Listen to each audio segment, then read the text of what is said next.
सबका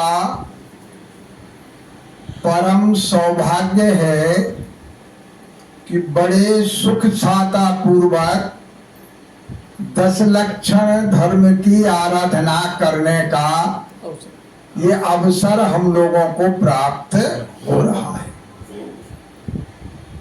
धर्म के जिन 10 लक्षणों की बात कही थी उनमें आज धर्म के 9वें लक्षण उत्तम आकिंचन का ये पावन प्रसंग है। अब तक 8 लक्षणों में हम चर्चा अधिक कर रहे थे और चर्या में कम उतर रहा था, लेकिन उत्तम आकिंचन में सब कुछ पर का त्याग होने के बाद अब जब कुछ बचा ही नहीं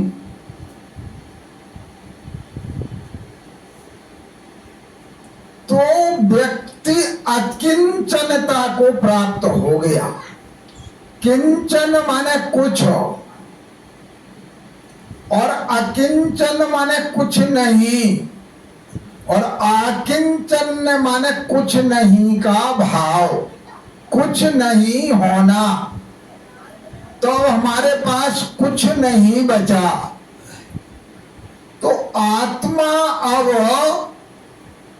परद्रव्यों से बिल्कुल भिन्न हो गया।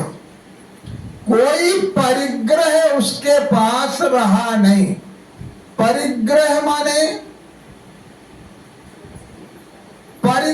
माने ममत्व का परिणाम, ये मेरा है ऐसा मानना, इसका नाम है परिग्रह।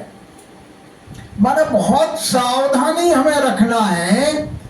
एक व्यक्ति जिसके पास कुछ भी नहीं है, सड़क पर दिन भर घूमता रहता है, लेकिन वो सारे संसार को अपना मानता है, तो उसके पास सारे संसार का परिग्रह है, क्योंकि वो अपना मान रहा है। हमारी दशा बड़ी विचित्र है। एक छिपकली छत से लटकी हुई और वो क्या समझ रही कि छत को मैंने अपने ऊपर टांग रखा है।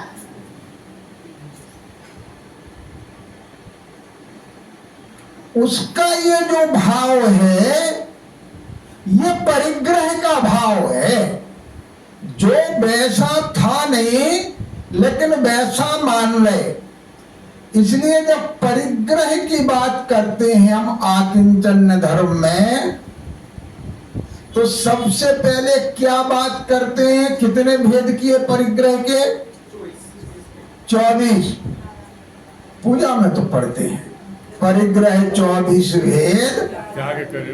हाँ, ये तो मुनिराजों का काम है, हमें तो रखना है, यही पढ़ा है। उनमें जो 14 अंतरंग परिग्रह हैं उन्हें समझना है गंभीरता से। बाह्य परिग्रह को तो सब परिग्रह मानते हैं। देखो, वो परिग्रह के त्यागी हैं मुनिराज जी, और हम परिग्रह को सीमित करने वाले हैं। हमारा वृत्त जो है वो परिग्रह परिमाण नाम का अनुवृत्त है। परिग्रह परिमाण, परिग्रह का परिमाण रखना, सीमा रखना। अब सबसे पहले 14 में पहला जो अंतरंग परिग्रह है वो है मिथ्यात्व। अब बताओ, मिथ्यात्व की कितनी सीमा रखोगे? क्या रखी जा सकती है? जबकि हम तो कह रहे हैं परिग्रह परिमाण। तो परिग्रह परिमाण बाह्य परिग्रहों का है, अंतरंग परिग्रहों का तो यथाशक्ति त्याग है। तो मिथ्यात्व परिग्रह है क्या?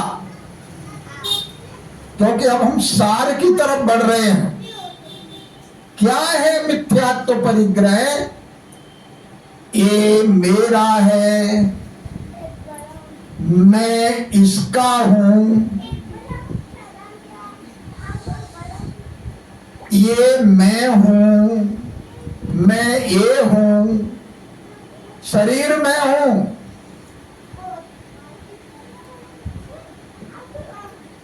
आत्मा शरीर है, ये ऐसा मानना ये मिथ्यात्व परिग्रह है। ये मेरा पहले था, मैं इसका पहले था,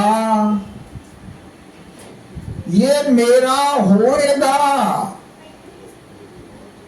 कहते हैं ना, नौ भाव की प्रीत ने भाई, यही परिग्रह है।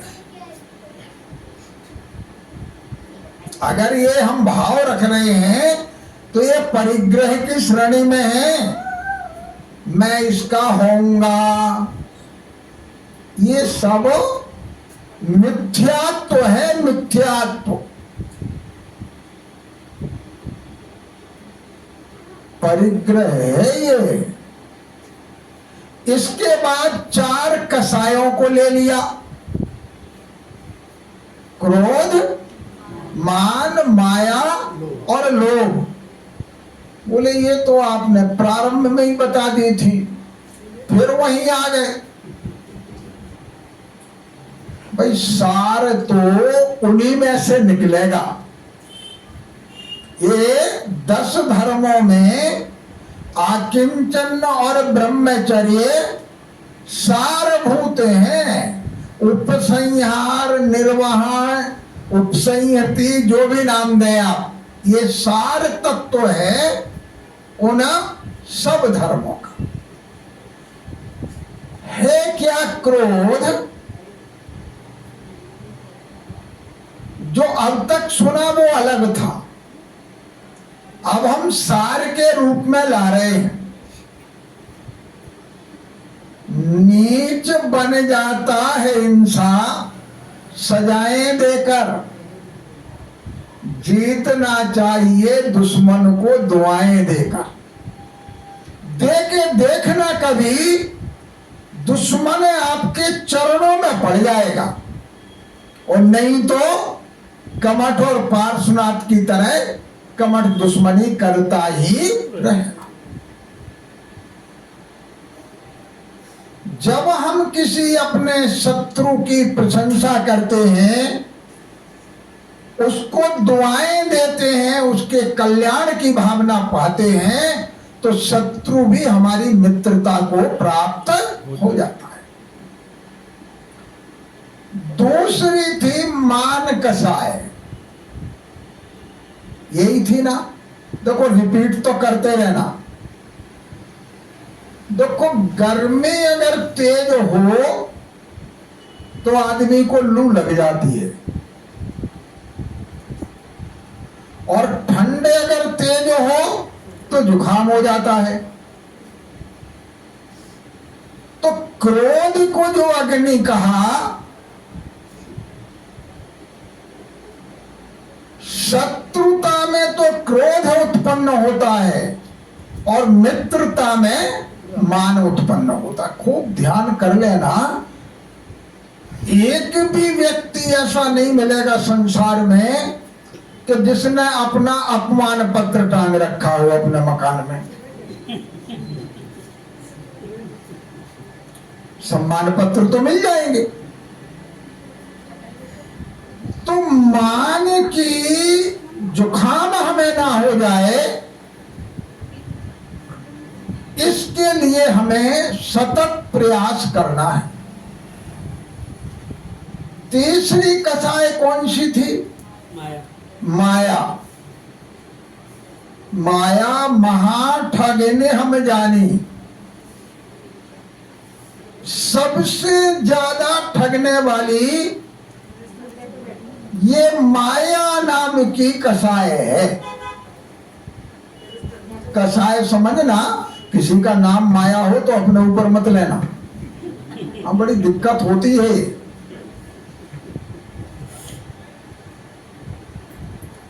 करते क्या है माया? एक व्यक्ति को खांसी हो गई,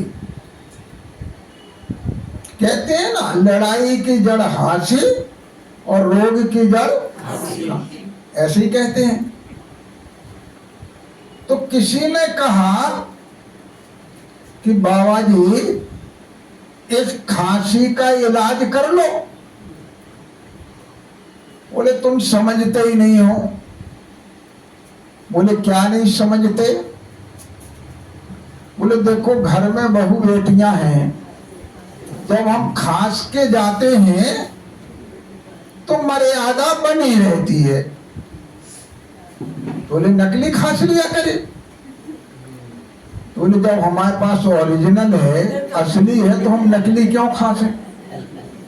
जहां नकली की जरूरत थी, जहां नकली उपादेय था, वहां तो हमने असली को उपादेय मान लिया, और जहां असली उपादेय था वहां हम नकली का आचरण कर रहे। क्या ऐसा है नहीं क्या?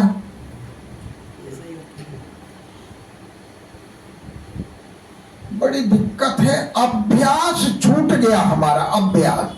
आज से मैं नहीं समझता 20-25 साल पुरानी होगी बात।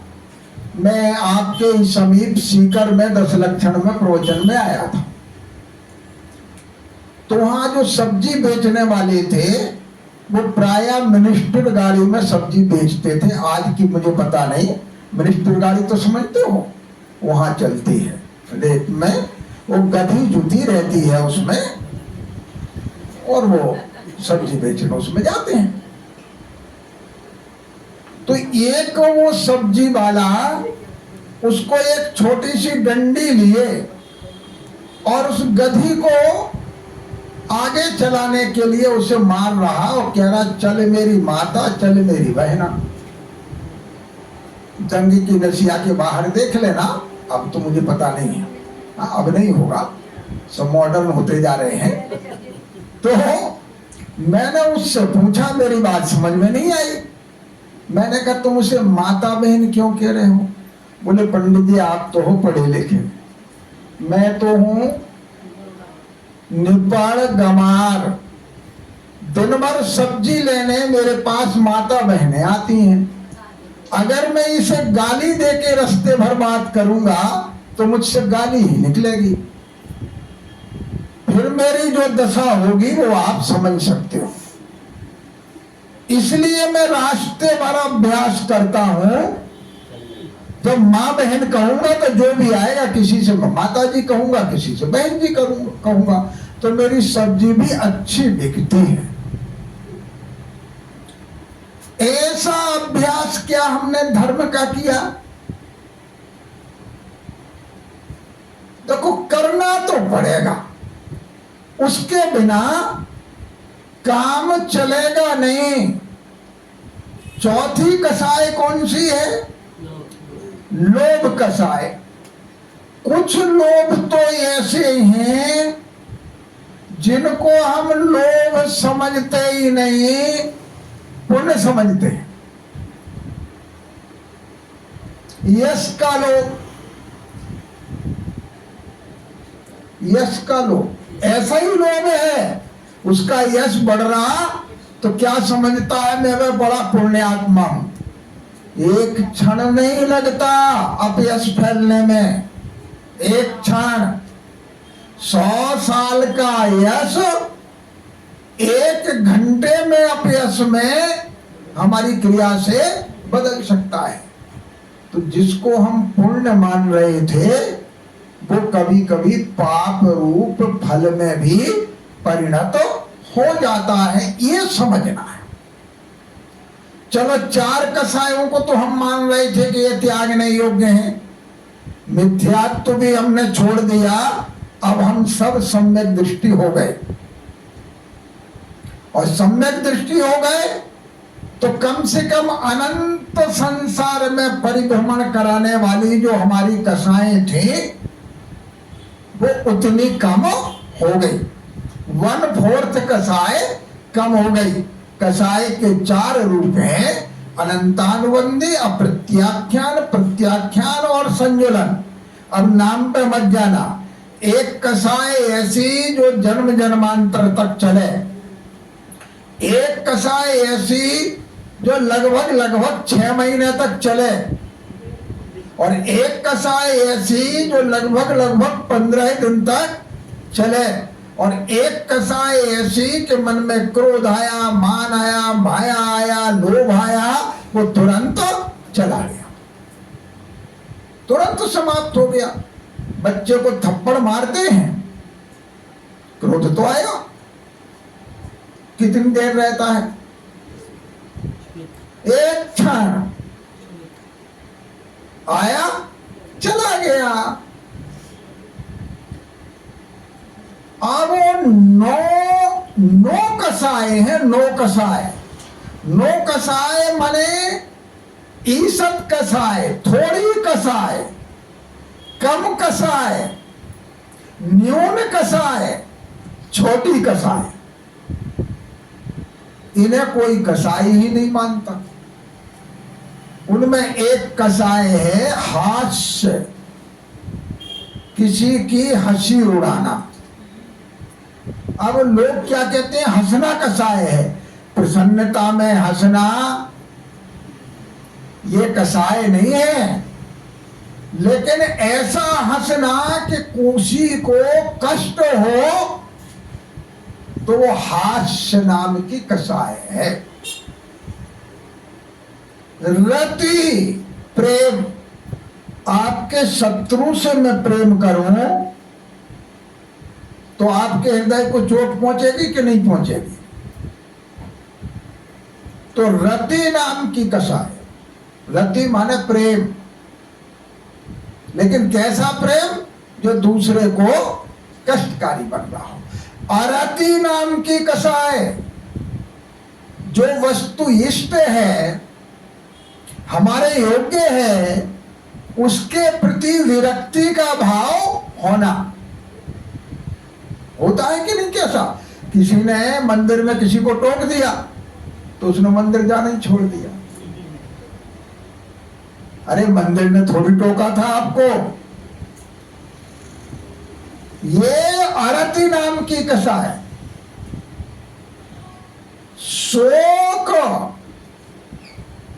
ऐसा शोक जो आत्म परिणामों को भी कष्ट दे रहा हो और दूसरे को भी कष्ट दे रहा हो। कभी कभी होता है ना, किसी के यहां कोई दुखद घटना घट गई और आप उसी के सामने और पुरानी घटनाओं को याद दिलाने लगे तो उसका शोक और ज्यादा बढ़ गया। वो शोक नाम की कसाय है। भय, किसी को डर उत्पन्न करना। जुगुप्सा, किसी पदार्थ के प्रति घृणा का भाव रखना। ये कसाय हैं, कसाय। इन्हें बहुत गंभीरता से समझना। ये भी आत्मा के लिए कष्ट प्रदान करती हैं। स्त्री वेद, मैं स्त्री, मोक्ष नहीं मिल रहा। अरे भाई भ्रम तोड़ दो। जितने समय में एक सौधर्म इंद्र भाव को धारण करके मोक्ष प्राप्त करता है, उतने समय में कई सची इंद्राणियां पुरुष भाव को धारण करके मोक्ष प्राप्त कर लेती हैं। तो कहां स्त्री की पर्याय निंदनीय है? हाँ, पर्याय का छेदन करना है, इतने आगम की आज्ञा है। वो कई पुरुषों से पहले मुक्ति को प्राप्त हो सकती। पुरुष में मैं पुरुष हूं ऐसा हम उत्पन्न होना, ये कसाय है, कसाय। नपुंसक वेद, ये सब कसाय हैं। जब इन्हें कसाय मानेंगे तो फिर ये आत्मा का अहित करने वाली नहीं है, ऐसा तो मत कहो। लेकिन इतनी धारणा जरूर बन जाएगी, कसाय को कसाय रूप मानने से सम्यक तो प्रबल होगा। जो धारणा है ना, जिसको आप सम्यक दर्शन कह रहे हैं, वो सही श्रद्धान बनेगा तब तो ये 14 हो गए मिथ्यात्व, 4 कसाए और 9 कसाए। मुझे गणित जरा कम आता है, हो गई 14। क्योंकि जैन दर्शन का गणित जल्दी समझ में नहीं आता। मैं जब पढ़ाने पहुंचा तो मैंने एक लड़के से पूछा कि तुम्हारी माताजी अगर किसी काम को 1 दिन में कर लेती हैं और पिताजी भी उस काम में साथ दें, पूरे लग जाएं, तो कितने समय में करेंगे वो? बोले 1.5 दिन में।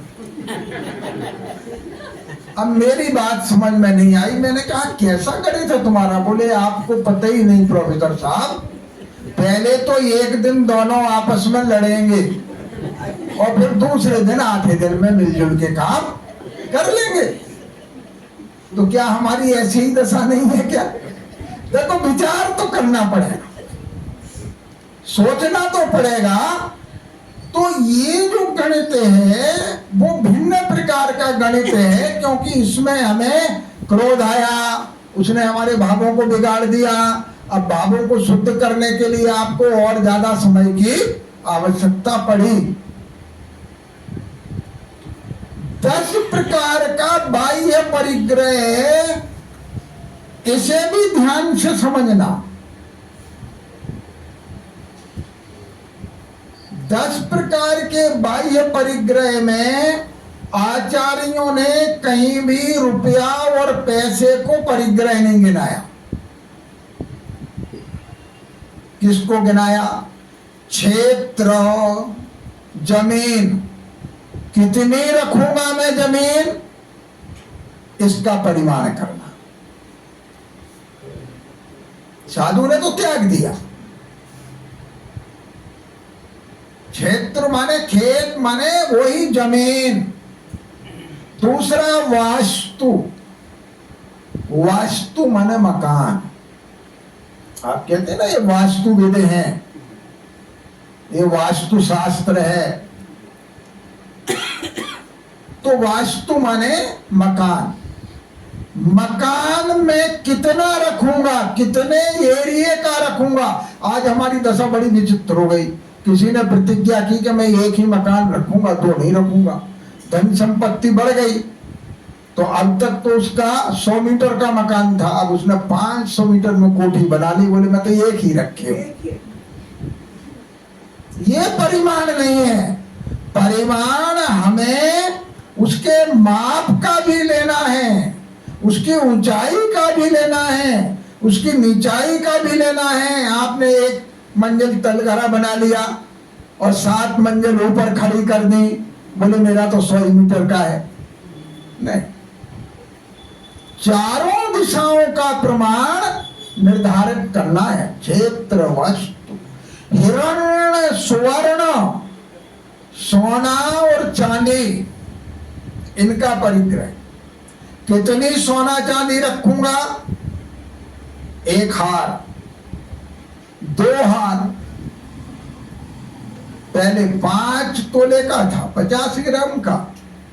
अब भैंस जैसी जंजीर बनवा ली, ज्यादा पैसा हुआ तो मोटा कर लिया उसने। नहीं, परिमाण करना पड़ेगा। प्रमाण में कितना रखेंगे? परिमाण, नाप तौल, उसमें रखना पड़ेगा। ऐसे ही चांदी का। धन, धान्य, धन का क्या मतलब था? गोधन, गजधन, बाजधन और रतन धन खान। जब आवे संतोष धन, सब धन धूलि समान। तो ये धन माना जाता था, रुपया पैसा नहीं। कितनी गाय रखूंगा। अब तो नई पीढ़ी ऐसी है, गाय देखी ही नहीं। और कभी काऊ को पिग कहता है, कभी पिग को काऊ कहता है। हाँ, तो ये स्थिति हो गई।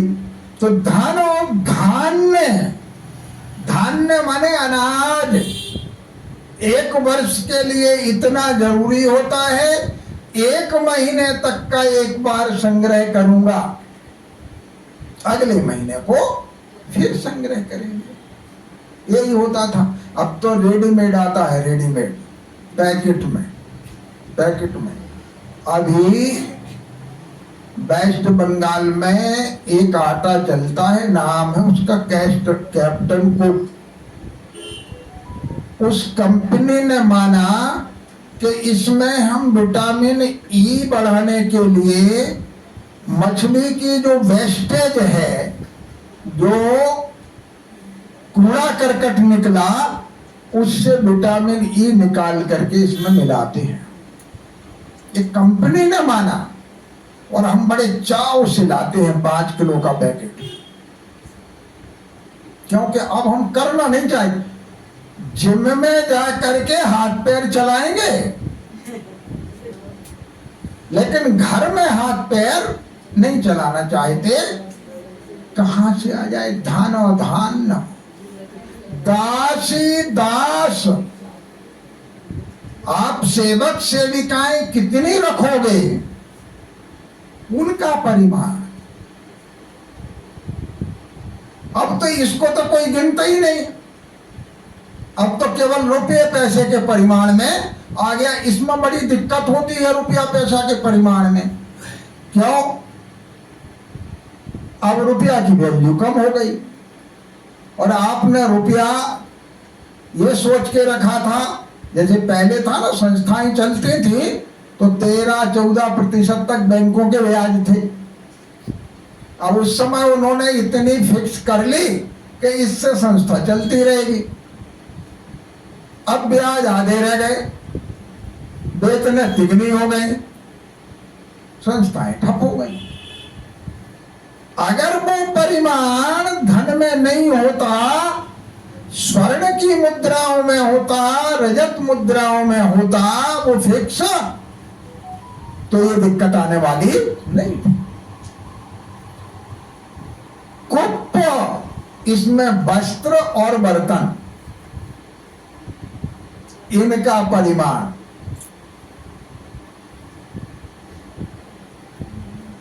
अब इस पे तो कुछ कह ही नहीं सकता मैं, कहने की जरूरत भी नहीं है।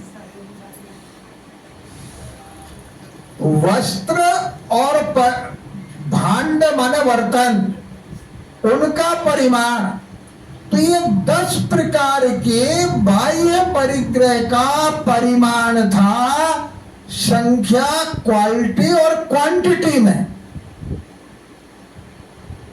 वो बात समाप्त तो हो गई। इसलिए जो आकिंचन नाम का धर्म है, वो हमें प्रकट नहीं हो पा रहा है। पर को हम निरंतर अपना मान रहे हैं। आचार्य शुभचंद्र स्वामी ज्ञानार्णव में लिखते हैं, आशा गर्तः प्रतिप्राणे,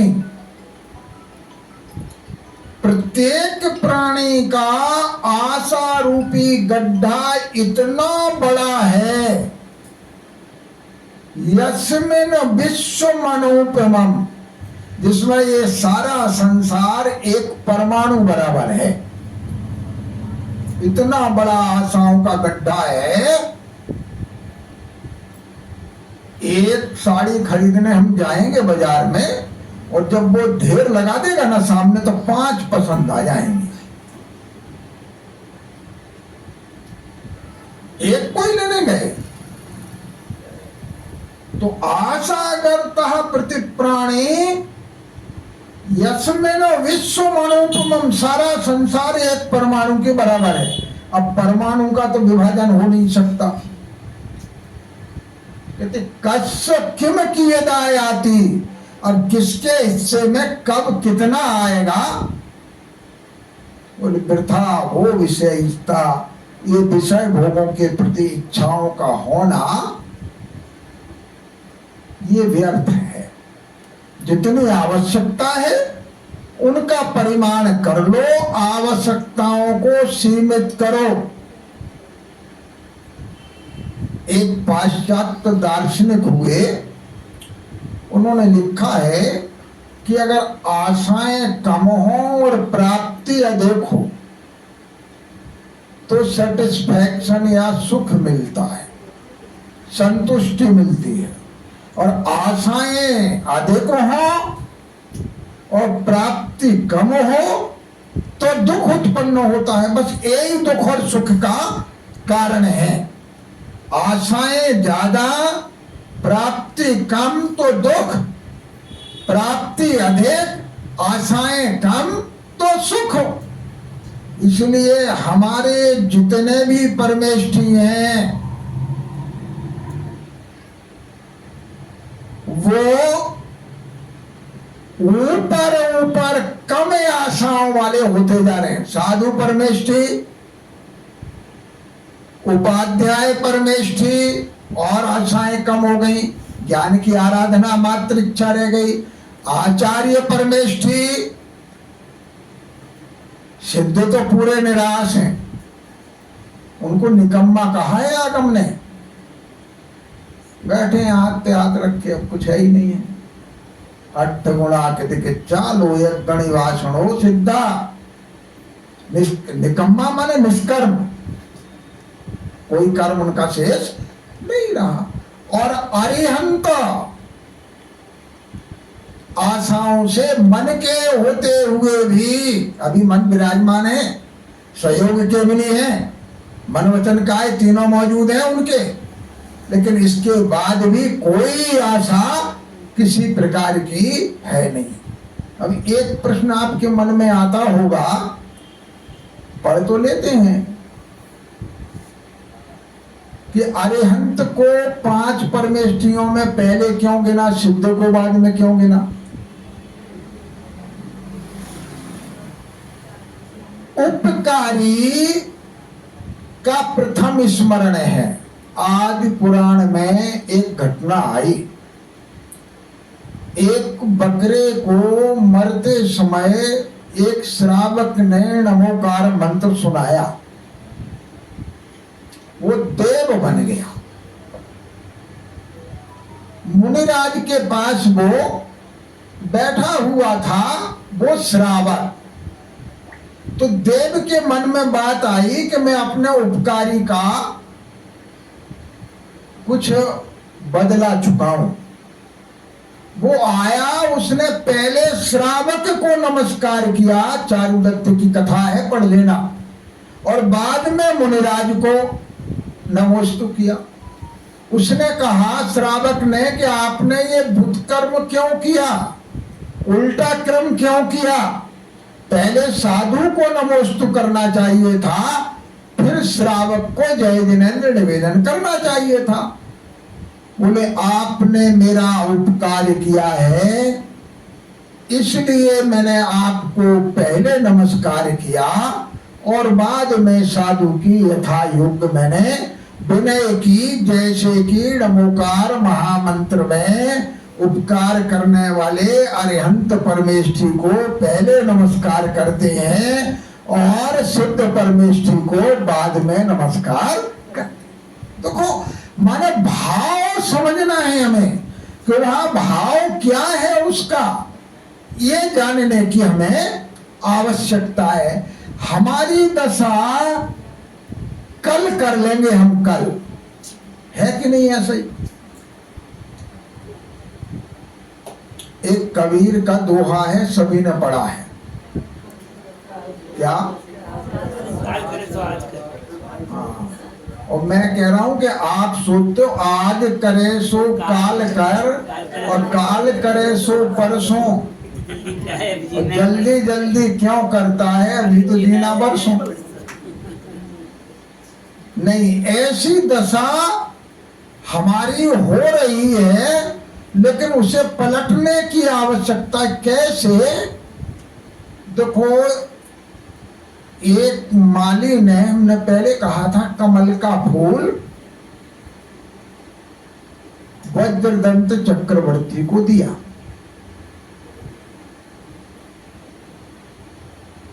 देने के बाद जब वो पास में ले गए तो उसमें एक मरा हुआ भौरा, वो भौरा क्या सोच रहा था जब कमल के अंदर था? कहता रात्रि गमिष्यति, बंद हो गया शाम को कमल, भौरा बैठा हुआ था, बंद हो गया। बोले रात बीत जाएगी, रात्रि गमिष्यति भविष्यति सुप्रभातम, एक बहुत सुंदर सुनहरा सवेरा होगा। वाश्वान उदेश्यति, सूर्य उदित होंगे। हसिष्यति पंकजश्री, कमल की पंखुड़ियां खिल जाएंगी, सुबह निकलूंगा अब मैं। इत्थम विचिंतयति कोश गते दुरेफे, उस भौरे के, दुरेफ के इस प्रकार विचार करते समय हंत हंत नलिनीम गजो उज्जहार, एक हाथी आया और कमल को उखाड़ करके पैरों से कूच दिया।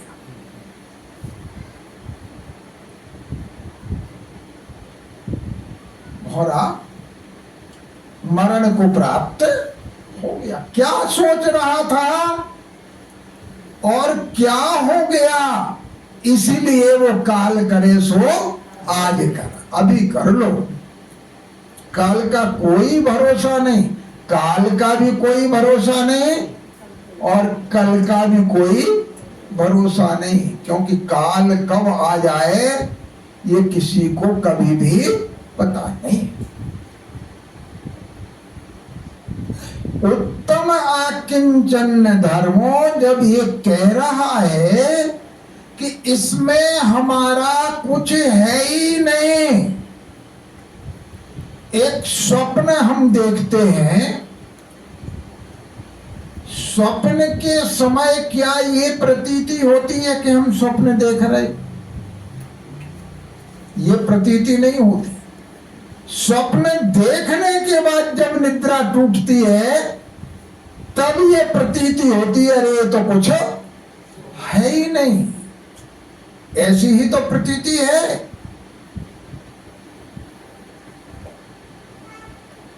राजा भोज का नाम सुना आप लोगों ने?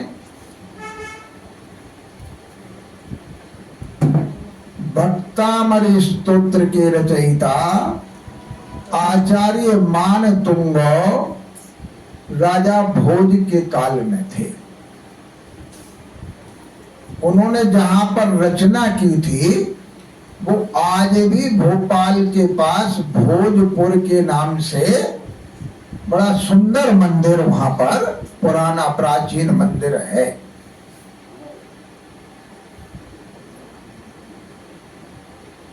जब विद्या का विकास होता है, जैसे आज घर घर में सब पढ़े लिखे हैं, कहते राजा भोज के समय में भी विद्याओं का बहुत विकास था।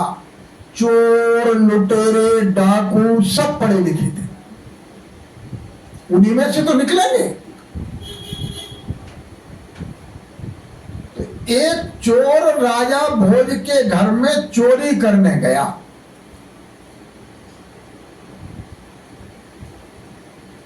राजा भोज को उसने देखा कि तो करवटें बदल रहे हैं, जग रहे हैं, तो वो उनके पलंग के नीचे घुस गया।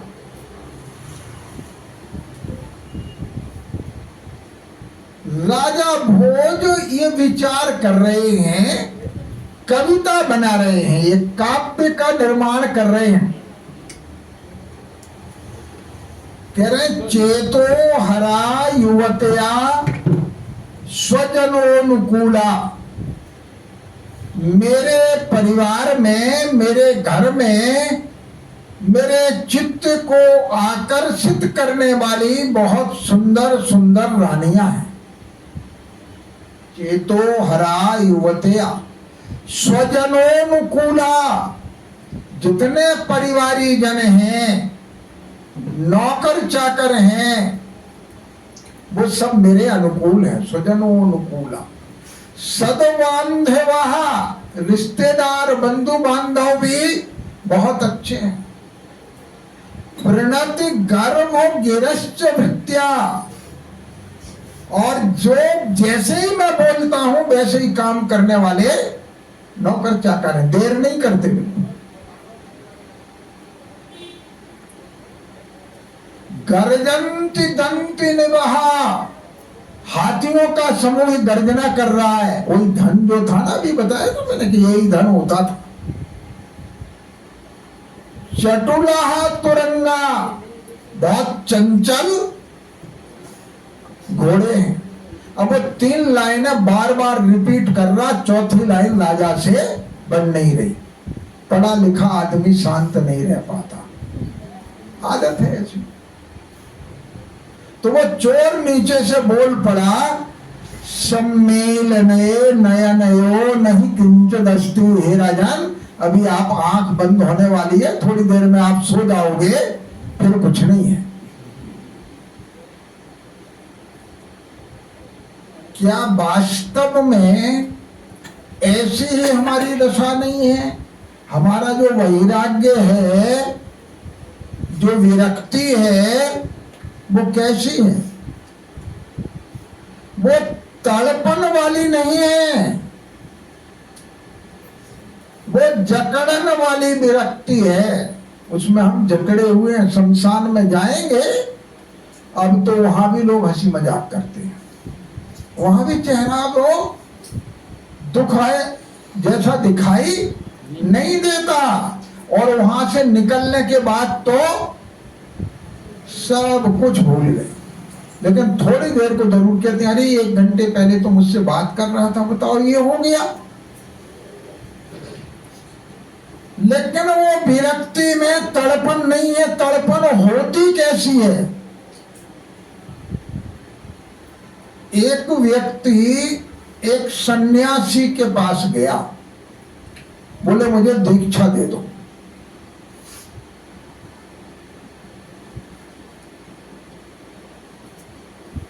सन्यासी ने कहा कि 15 दिन बाद आ जाना। वो फिर 15 दिन बाद चला गया। बोले गुरुजी मुझे दीक्षा दे दो। बोले 1 सप्ताह बाद आना। वो फिर 1 सप्ताह बाद गया। बोले अच्छा अगले दिन आना। वो दूसरे दिन बेचारा फिर पहुंचा। बोले अगले दिन आ जाना। बोले देना है दीक्षा तो दे दीजिए, नहीं सीधे सीधे मना कर दीजिए। वो गुरुजी, वो सन्यासी उस चेले को लेकर के एक नदी के किनारे गए और आपस में बातें करने लगे। वो चेला नदी में गिर गया। उस गुरु ने नदी में धक्का दे दिया। अब वो कह रहा बचाओ बचाओ बचाओ। बोले 5 मिनट रुक जा, 5 मिनट। बोले गुरुजी 5 मिनट में तो मेरा काम तमाम हो जाएगा। गुरुजी ने निकाल लिया। उसकी बात समझ में नहीं आई तो उसने पूछा कि मैं गिरा कैसे? बोले मैंने धक्का दिया था। बोले आपने धक्का दिया था, क्यों? बोले मैं देखना चाहता था कि जब एक छोटी सी नदी में तू 5 मिनट सहन नहीं कर पा रहा था, तो इस संसार के समुद्र को पार करने के लिए तेरी वैसी तड़पन मैंने देखी नहीं, वैसी तड़पन नदी में डूबते हुए मैंने देखी। है क्या धर्म के प्रति ऐसी तड़पन? अगर नहीं है तो वो तड़पन उत्पन्न करने की आवश्यकता है। संसार सागर को पार करने की तो दूर बात है, केवल धर्म के करीब जाने का भी यही तरीका है। और कोई तरीका इससे भिन्न न था, न है और न होगा। बहुत गंभीरता से हमें इन सभी विषयों को लेना है। हम क्या समझते हैं कि हम पढ़ लिख गए,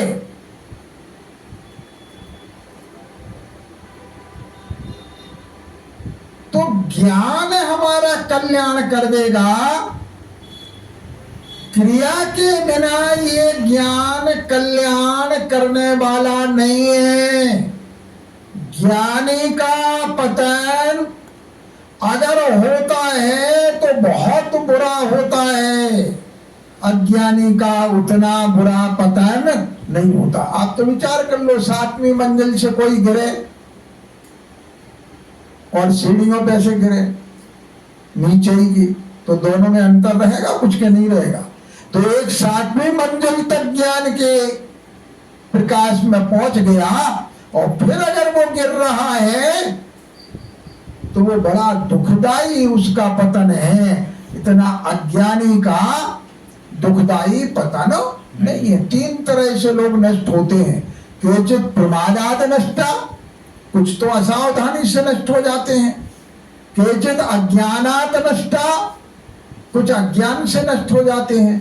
और केचित नष्टैरपि नष्टा, जो नष्ट हो गए वो दूसरों को नष्ट कर देते हैं।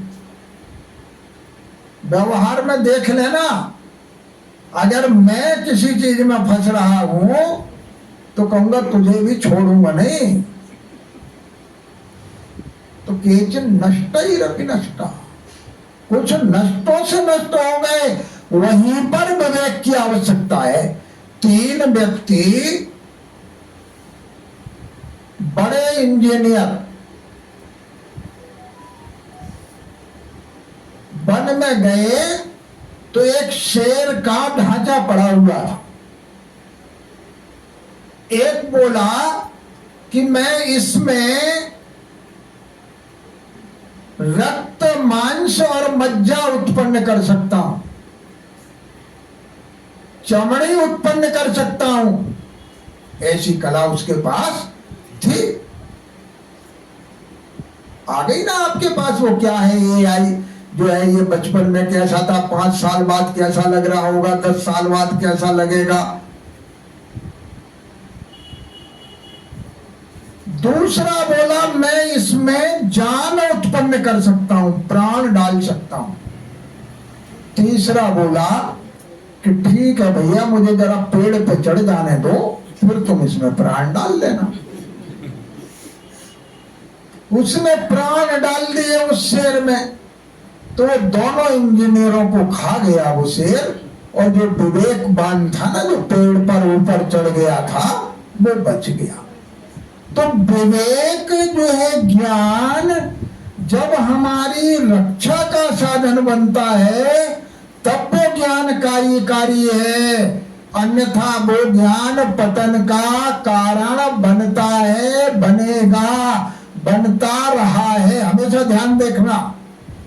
एक राजा के मन में ये आया, उसके यहाँ एक पुरोहित जी थे, तो राजा जो है कई स्वर्ण मुद्राएं उसके सामने रखता था, बड़ा ज्ञानी था, और एक जो है वो स्वर्ण मुद्रा ले लेता था। राजा बोला देखो मैं ज्ञान की कितनी कद्र करता हूं, मैं ज्ञान की कितनी प्रतिष्ठा करता हूं। बोले नहीं महाराज, आप ज्ञान की प्रतिष्ठा नहीं करते हो। राजा तो नाराज हो गया। दूसरे दिन राजा जो है उसके सामने मुद्राएं रख के फिर लाया, तो उसने 4-5 मुद्राएं उठाई और अपनी पॉकेट में डाल ली। जब राजा ने देखा कि इसने तो 4-5 मुद्राएं उठा ली हैं, एक मुद्रा का नियम था, तो राजा ने उसे दंडित किया। बोले इसे तो फांसी पे चढ़ा दो। उसने कहा राजन, फांसी पे चढ़ाना हो, राजदंड का अगर नियम है तो मैं चढ़ने को तैयार हूं, लेकिन मेरी एक बात तो सुन लो। आप हमेशा कहते थे कि मैं ज्ञान की प्रतिष्ठा करता हूं और मैं कहता था कि आप ज्ञान की प्रतिष्ठा नहीं करते हो, तो ज्ञान तो आज भी मुझ में वही है, लेकिन आचरण में हीनता आई तो मुझे फांसी का हुक्म मिला। तो प्रतिष्ठा आचार्य की है, ज्ञान का जो फल है वो आचरण है। ऐसा पेड़ बोकर 24 घंटे सेवा करने का कोई फल नहीं जिस पेड़ में फल न लगे। प्राणस्य फलम आयारो, ज्ञान का फल तो आचरण है। तो ये ज्ञान का फल हम सबको प्राप्त हो आकिंचन धर्म के रूप में, ये भावना भाते हुए कि संसार में मेरा कुछ नहीं है, ये पुण्य से अनुकूल संयोग मिले हैं, ये पाप के उदय में प्रतिकूल संयोग मिले हैं। अगर इष्ट का वियोग हो रहा है तो मेरे अशुभ का उदय है, अगर इष्ट का संयोग हो रहा है तो मेरे शुभ का उदय है। ऐसी भावना भा करके हम आकिंचन धर्म को हृदय में धारण करें। इसी पवित्र भावना के साथ उत्तम आकिंचन धर्म की कल आना है ना।